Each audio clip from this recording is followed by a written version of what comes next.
tomto utkání vítězí Radek Kratochvíl.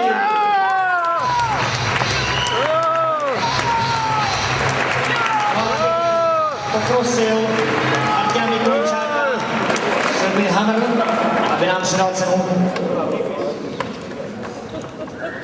On není blázen, on není v tom županu takhle normálně, takhle nechodí do práce.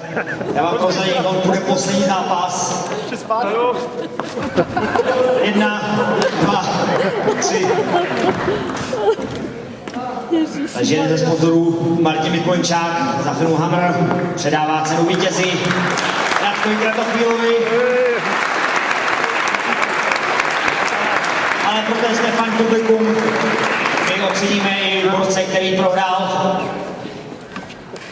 Dobrý.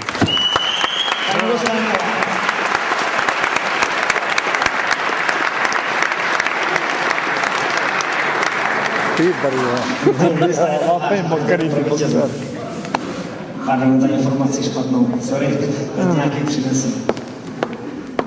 Třetí utkání, polotěžká váha a červený roh. Václav Vastl.